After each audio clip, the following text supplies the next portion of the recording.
Salut tout le monde, Formule Tom en mode déception après ce Grand Prix d'Imola. Comme je le dis dans la miniature, dans le titre, on a l'impression que McLaren ne veut pas gagner le titre pilote cette année. On a l'impression que McLaren ne cherche pas à gagner de course de Formule 1. C'est vraiment extrêmement décevant. J'en suis fâché, outré, je ne comprends pas. Qu'ils essayent même pas. Je veux dire, on le sait que Verstappen est très bon, qu'il pousse sa Red Bull beaucoup plus loin que ce qu'elle peut faire. McLaren a une bonne voiture, un petit avantage, surtout en course en fait, où ils ont vraiment une bonne gestion des pneus, ils arrivent mieux à garder les pneus dans la bonne fenêtre et ils font pas tout ce qu'ils peuvent, donnent pas de chance en fait dans les derniers moments de cette course après la voiture de sécurité. On avait un Lando Norris qui était beaucoup plus frais au niveau des pneus, qui était beaucoup plus incisif, qui pouvait peut-être pousser, au moins se rapprocher de Verstappen, essayer de le pousser à la faute. Alors évidemment, je sais que j'ai déjà souvent dit que Norris était peut-être pas prêt à être champion, qu'il était peut-être moins bon finalement qu'Oscar Piastri, mais si on lui donne pas l'opportunité, si on ne donne pas de consigne d'équipe en disant ok Lando vas-y, Piastri tu laisses passer Lando pour essayer d'aller voir ce qui se passe. Mais non, sur le muret des stands, on joue la sécurité, on joue les points. Deuxième, troisième, c'est bon, ça nous suffit. Moi, je comprends pas. Je comprends pas et à jouer à ce jeu-là, en fait, on risque vraiment chez McLaren de louper complètement une année 2025, une saison 2025 de Formule 1 qui semble tout à fait promise pour l'écurie. Donc voilà, j'en dirai pas plus. Ça me donne pas envie d'aller plus loin dans ce débrief. Pour moi, c'est ça vraiment le week-end à Imola.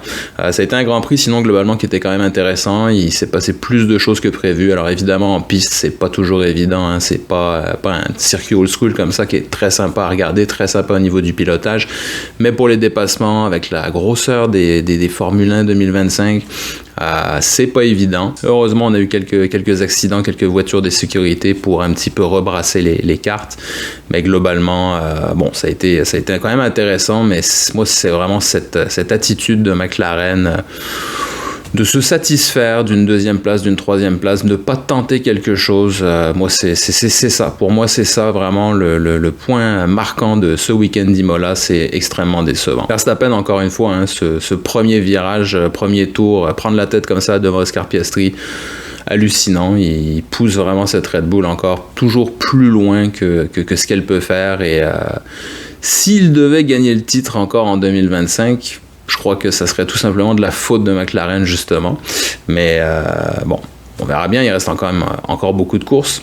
Sinon, pour les McLaren, 2 et 3, c'est bien, mais c'est pas suffisant, c'est pas ce qu'on veut chercher. Chez Ferrari, Hamilton, 4e place, alors ça, franchement, excellent, avec Charles Leclerc 6e aussi. Ça, c'est sûr qu'après les qualifications absolument horribles qu'ils ont vécues, arriver à ce résultat en course, au moins ça met du baume au cœur, c'est des points intéressants. Mais encore une fois, chez Ferrari, on est trop lent, on est trop à la ramasse au niveau des puits, au niveau des arrêts au stand, au niveau de la gestion de la stratégie. Franchement, on est quand même déjà assez loin dans la saison. On a un tiers de saison là un quart de saison qui est dépassé. Il est temps de se mettre au travail beaucoup plus sérieusement. Ensuite, on a eu Albon chez Williams qui a fini 5e donc, et je vois Carlos Sainz 8e. Encore une fois, Williams qui nous prouve qu'ils sont bel et bien là cette année, que cette voiture est bien née, des points régulièrement, alors ça fait extrêmement plaisir. Ils sont un petit peu évidemment en retrait encore en championnat par rapport à Ferrari, mais vraiment gros progrès par rapport à l'année dernière. Alors on espère que ça va se poursuivre comme ça, et puis est-ce que Carlos Sainz va vraiment avoir peut-être fait le bon choix avec cette écurie Williams, on lui souhaite. Ensuite, George Russell chez Mercedes qui a fini 7e et Antonelli qui a abandonné. Alors chez Mercedes, on est passé à côté, ça a peut-être été le week-end le plus compliqué depuis le début de l'année pour l'écurie. Manque de vitesse certainement, mais Mercedes, on le sait, il y a des hauts et des bas, il y a peut-être des circuits qui ont été plus favorables au début de la saison. Là, le début du championnat, début de la saison européenne au niveau du championnat, donc on va voir ce que ça donne pour la suite des choses. Et puis on va passer à Isaac Hadjar, qui a encore fait une super course, qui a fini 9e.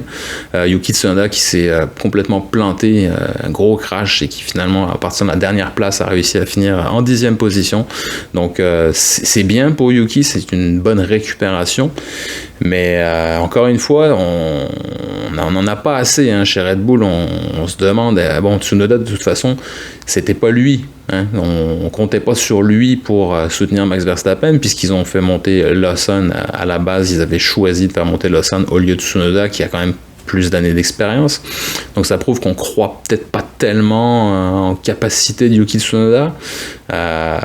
Et là, Isaac Hadjar, il continue de faire vraiment des merveilles avec cette Racing Bull. Bon, Red Bull, ils nous ont dit, ok, Tsunoda, ça y est, c'est réglé, c'est jusqu'à la fin de la saison, c'est lui le pilote Red Bull, mais on connaît le management chez Red Bull, Marco, Horner, ils sont pas tendres, ils en ont absolument rien à foutre des contrats et de l'éthique professionnelle au niveau des pilotes. Alors qui sait?